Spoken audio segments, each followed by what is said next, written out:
Hey friends, it's Alex from Vulture Culture, and this is the Korg MS2000B.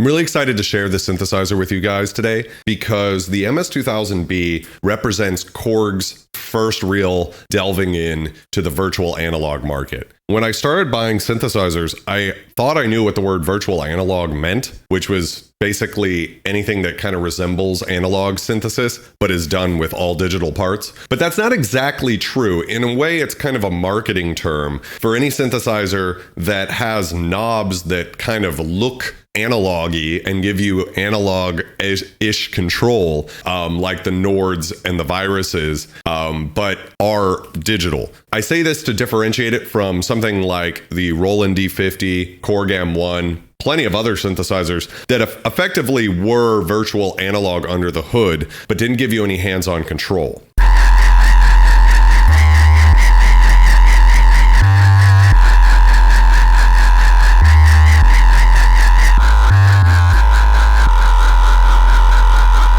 That is thick.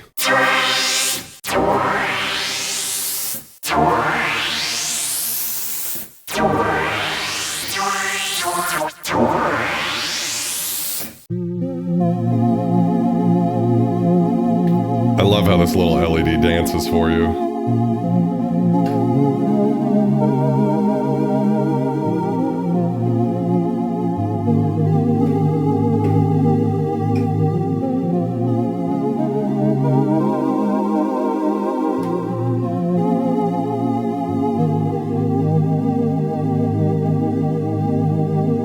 This is a very beautiful sound, and we've got a lot going on with the panning, which is nice to hear. So you can see if I'm only holding down one note, the way it goes left to right, which is cool.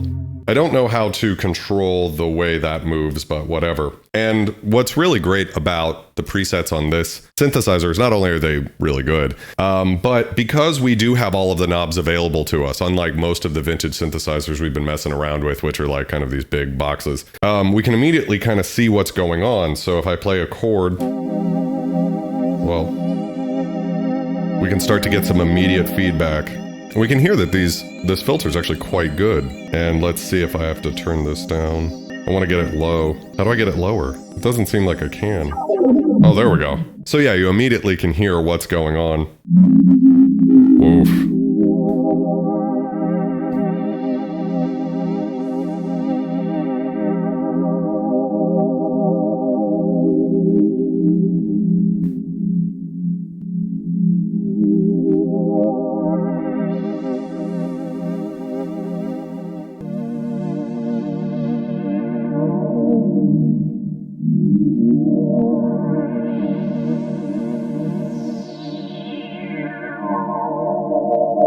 It's gorgeous. All the way down. Ooh. Ripping apart the speakers. The Korg MS2000 came out in the year 2000. It was designed to compete directly with the Access Virus, Nord's Lead, and Roland's JP8000, which I'm going to be doing a review on in the future. The synth is named after Korg's MS20, which is their semi-modular mono synth that was very legendary. And the idea was to sort of bring that synth back to life with virtual analog. You have to think at the time, year 2000, virtual analog was really the hotness. And what that allowed you to do with a virtual patch bay that they put on this thing is actually get results kind of like a semi-modular, but within a virtual analog architecture. And they sort of did okay with that. To be honest with you, 20 years later, does this thing really feel like a Korg MS20? Not at all. But I do think it's an interesting synth as it compares with the Viruses, the Nords, and Roland's VA at the time. In the way that Korg tends to name things based off of their legendary synths, even though that they're not really that similar, kind of like the Mod Wave isn't anything like the DW8000.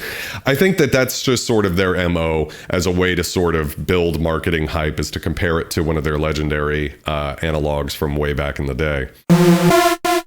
We finally get to the obligatory super saw sound.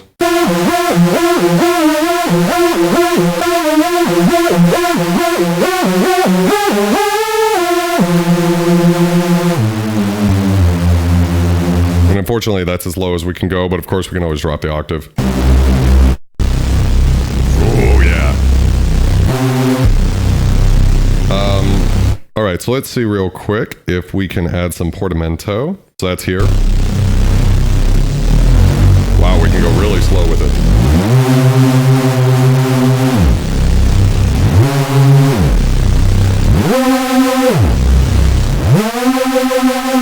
Really fucking thick. Yeah, a little conflict messiah action here.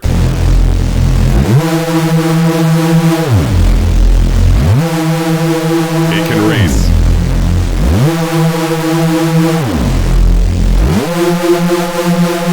D-tune bass.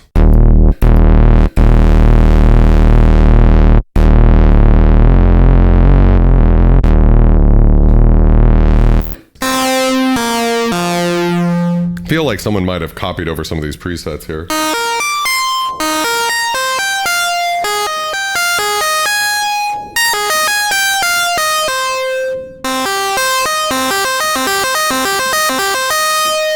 Get a little of this chord saving thing.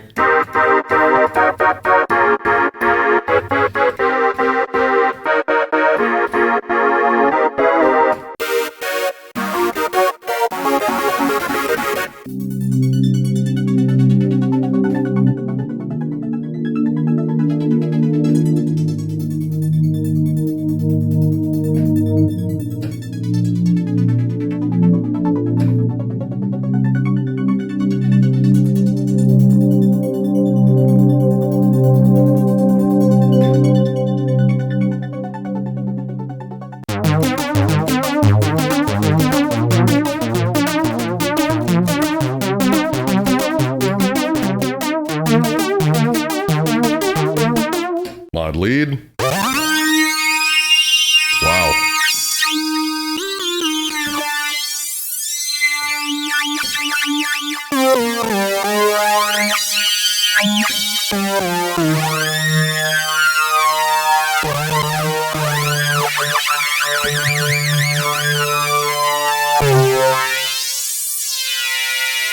Reed piano.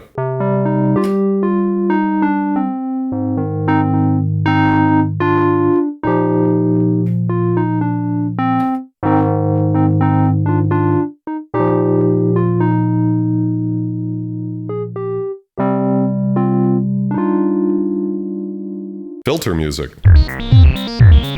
Oh, right, these types of sounds.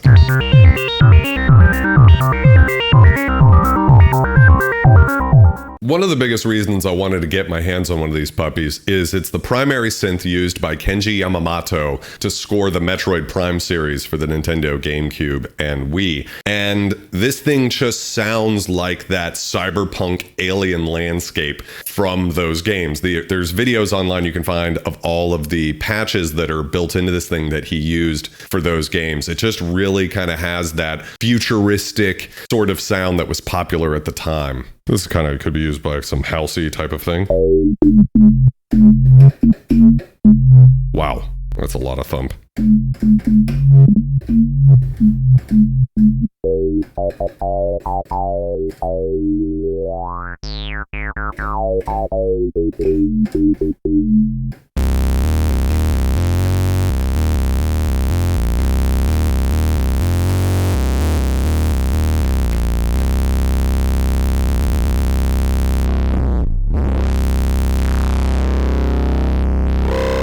There we go, let's get this really shriek.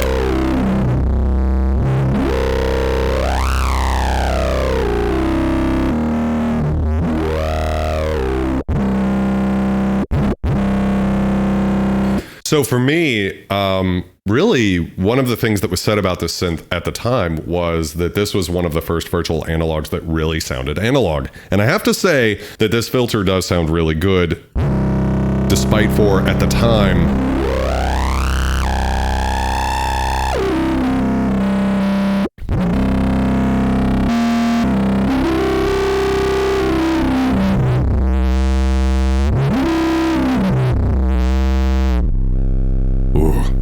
usually where virtual analog starts to fail is at the filter. And it's just hard to model a filter to where it sounds like an analog filter does. I'm one of those people who thinks that in principle, everything should be possible with software. When it comes to filters, the companies just tend to get it wrong. And this sounds really good. I mean,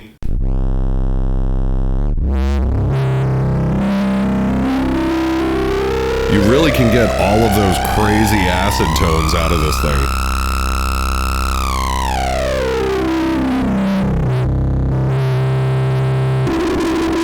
Add some noise to get even more Nine Inch Nailsy.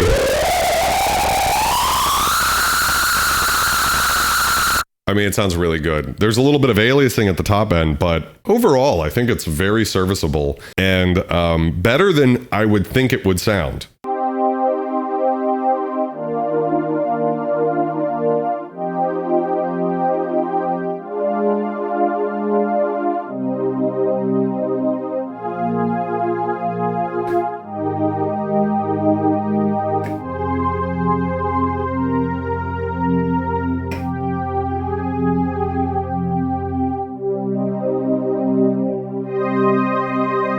Ooh, this has like a nice drifty, lilty quality.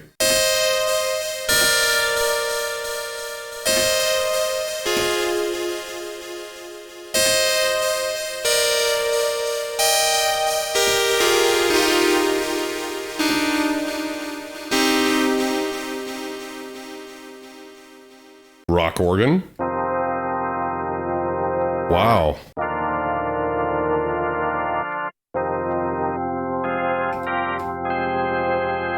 One thing I want to say real quick is that of all of the synthesizers I've gotten my hands on over the past year, this one has had the most disappointing build quality. And I say that mostly because of these little knobs. So when you're looking at this very Nostromo, amazing, gorgeous looking synthesizer online, actual casing of this is cool and it does have the wood paneling, but these knobs are incredibly small. It's kind of hard to see on camera or from photos, but they're just these little dinky, terrible knobs that do not feel like you're tweaking something big and real and analog. And it really is upsetting to me because this would be a really great synthesizer if it had that little extra attention to detail. It just feels cheap and like they didn't really care about that sort of a thing, which I understand because they were trying to come in underneath the cost of a JP8000 or an Access Virus or a Nord Lead, and they did that successfully, but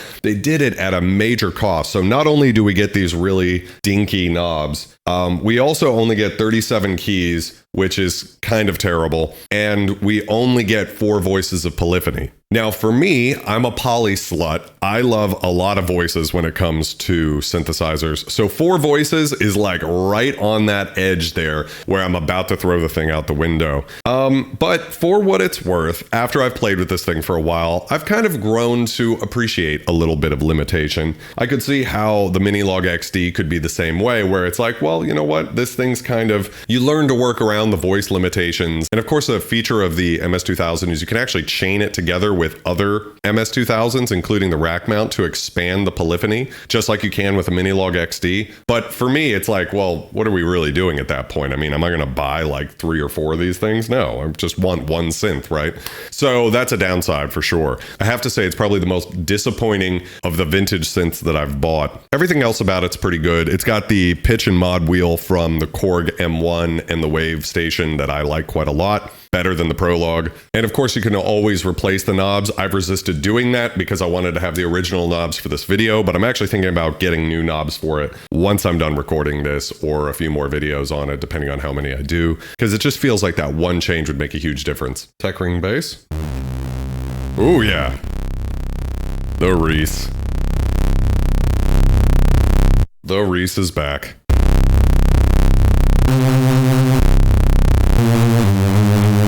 Interesting. I guess it's using a ring modulator, which is available in here.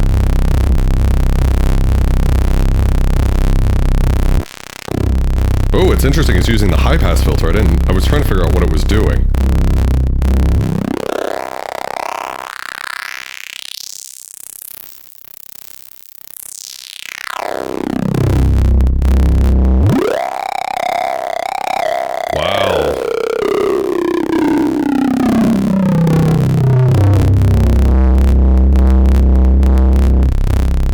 So there you can hear a little bit more fakeness to the filter, I believe, but it still sounds pretty good. I'm curious to try out this filter here.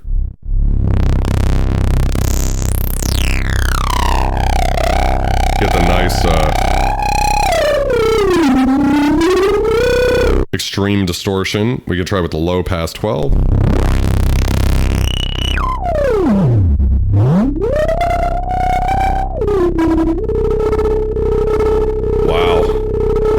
What a fucking sound. Let's try the bandpass out.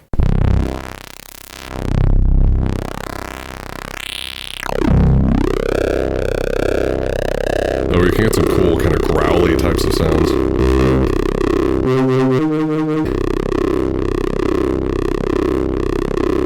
Yeah, so the filter's good. Filter I approve of. And the filter is often where these synths live and die. So I feel like, hey, you know, good on you. I've noticed that a lot of people who have this synthesizer like never get rid of it. And I think it might have something to do with the fact that the filter does sound analog. And maybe they did a more faithful job to the MS20 part of the name when it came to the filter first realized. Because I think of this thing and I think of the alien sounds of the Metroid Prime series and sort of trancy types of sounds, which are cool too, but not particularly difficult to get right with a fake filter. But I actually think there's a little bit more here than at first glance. Oh, we're using the bandpass filter.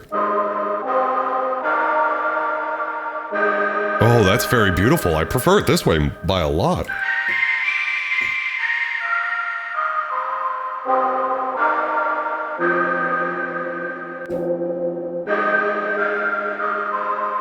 Love the sorts of noisy types of pad type things.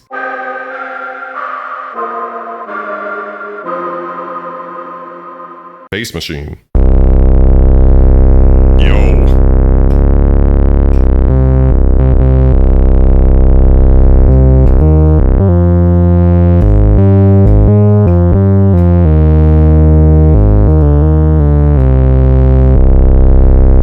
I wonder if you'll ever need a sound thicker than that. I don't think so. Unisynth. Oh, this is a great sound.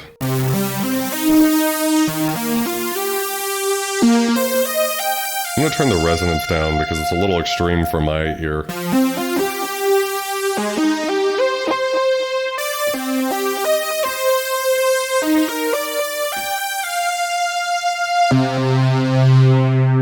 And that's one of the things that I think is awesome about this synthesizer as compared to most of the vintage synths that I have. Because all of the control is right here on this panel in front of you, it really does inspire you to immediately tweak the sound to your liking. Whereas on these other synthesizers I've been reviewing, you know, I'm sort of stuck with the patch sound and I more or less need to get very involved with the editing process if I want to make my own sounds or something. With this guy, it's like immediately whatever I've got going on, I can just get there. And like, let's try it with distortion. All right,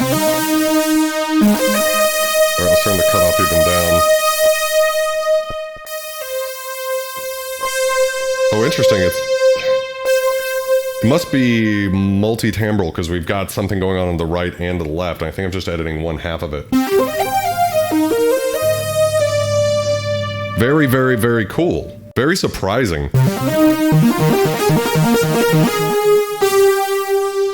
You're dealing with a certain kind of character that quickly disappeared. Within 10 years, every virtual analog synth didn't have any of the problems that these guys do. And I kind of like that about this synthesizer, you know, that, you know, it sounds weird to talk about digital artifacts with the romance of you know, the way you might talk about analog artifacts. But, you know, I grew up after the analog age, and there is something to these early kind of not so perfect virtual analog sounds that I find compelling. I don't know, even though this is bad.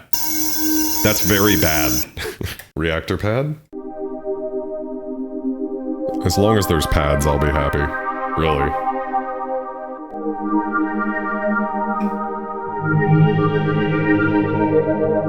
This just feels like a Metroid Prime type of sound.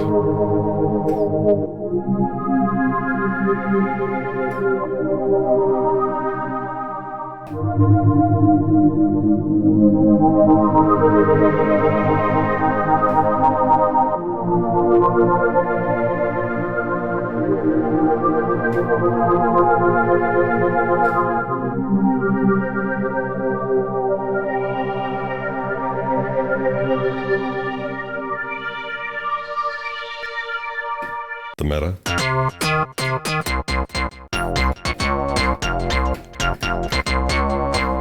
Astral Vox. Whoa! Oh, this is really cool.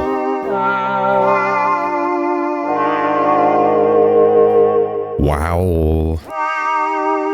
It's like the Owen Wilson synth.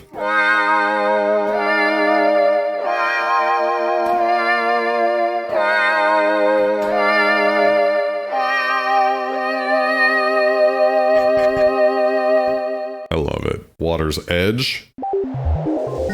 Wow. Wow, wow, wow.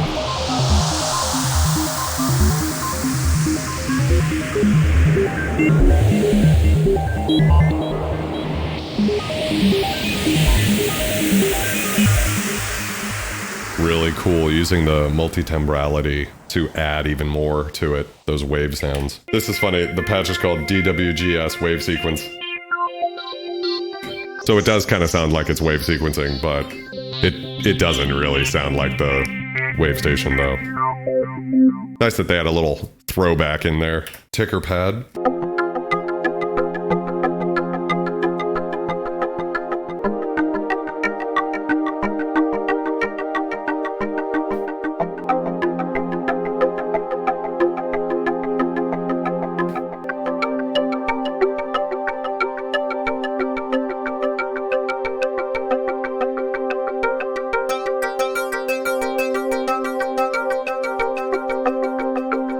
Organ bass.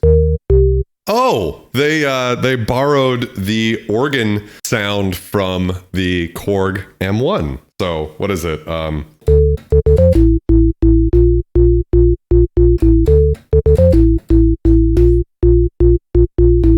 Wow.